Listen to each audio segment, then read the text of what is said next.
video is brought to you by Letsynthesize Academy, the #1 place for practice-oriented courses for serious music producers.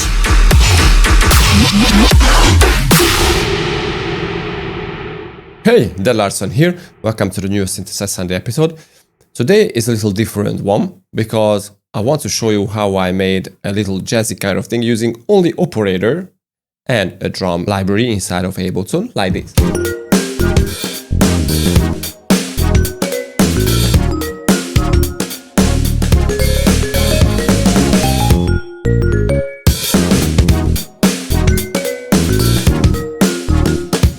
And once again, all the instruments you heard except the drums are made on operator. And if you want to grab it, just check my Patreon with tons of other very cool stuff. And if you want to dig deeper into production, check my academy. But right now, let's jump into it.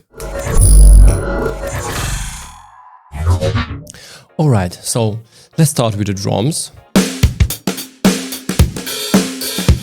Now, the most important thing I want to talk about here is the drum bass, which basically is compression and saturation, some sort of slight distortion altogether. So if I mute it, so as you can hear, it sounds a lot lighter, a lot softer, and not very like in the face. And even if I crank up the volume,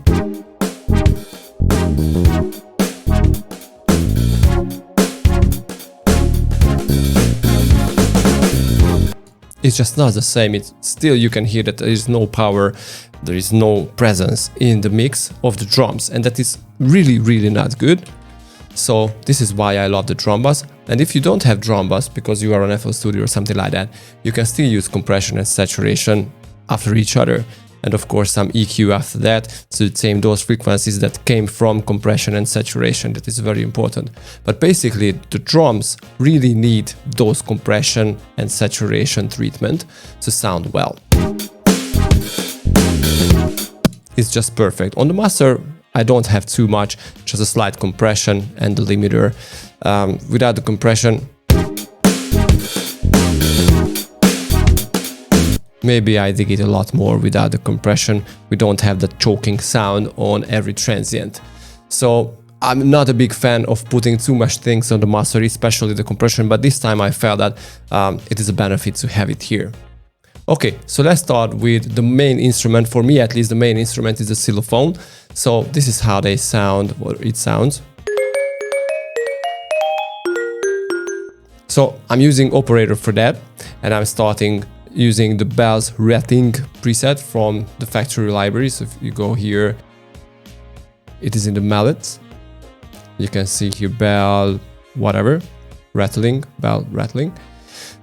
So I felt that it is so cool, and I modified the preset slightly, and I added the corpus and the reverb. So this is all. Without them,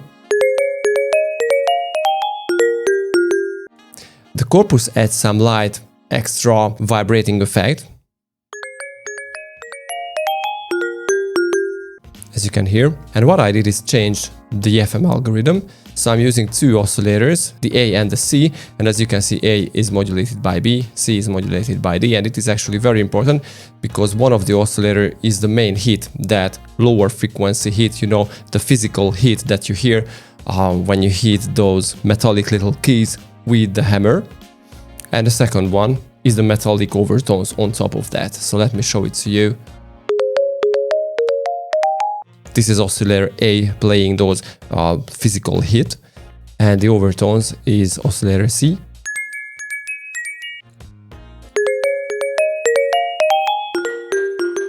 Now, fun fact is, Ableton comes with another instrument, that is the electric, I guess, that has a xylophone instrument, a xylophone preset, and it sounds like this.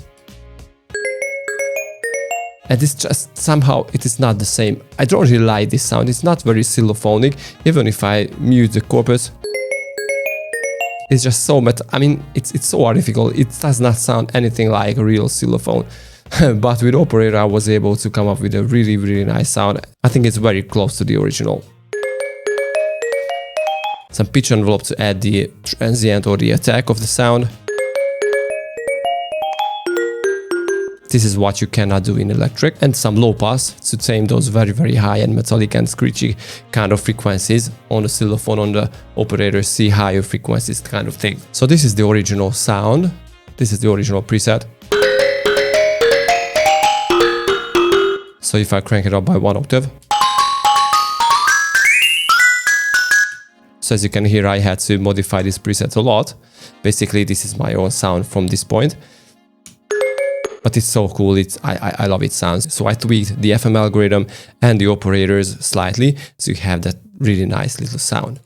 Okay, so the other main instrument is the chords. It's very, very simple again. As you can hear, I'm using only saw waves, slightly detuned them and shifted the phases.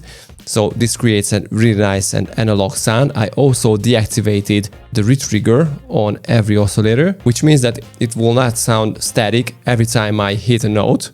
It will not sound very digital, but more organic, more analog kind of sound, with some filter envelope to add the wow, the sweepy sound, the wow, wow. And this is all basically, so, you know, this is just a saw stack, or not a stack, it's just a saw chord or something like that, with a pad, again coming from operator.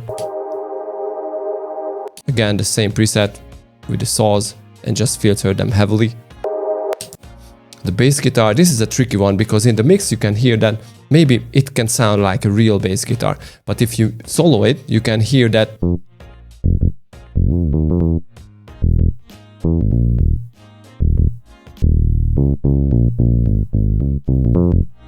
So it sounds so cool, but you can hear that it is not a real bass guitar, because you don't hear the string noises and how the player slaps his fingers on the strings and stuff like that. But I think on its own, I like in the mix, it can sound very natural and very organic. So I love this sound.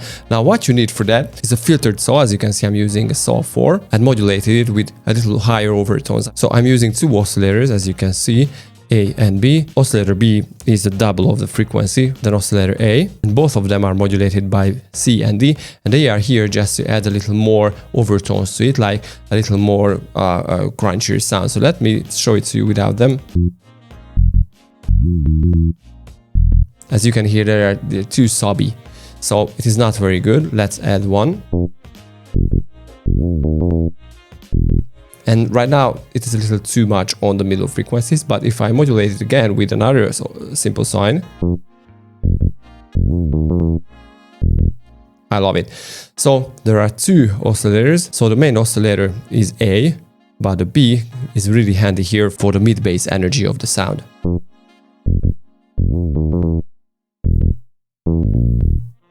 Or if I deactivate oscillator A,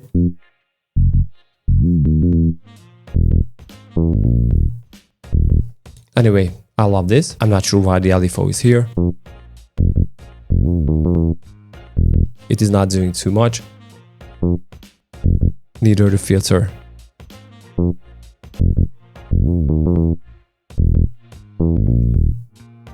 And again, this came from a preset called Guitar Bass.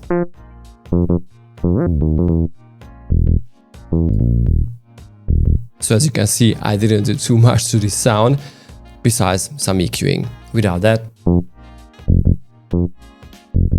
I just had to tame those mid frequencies a little. So this is about the synthesis, and because I'm not a real theory guy, I can't really tell you how to achieve this really nice jazzy kind of thing. One of my friends helped me to do that. And now let's see who won one course for commenting and liking my latest video.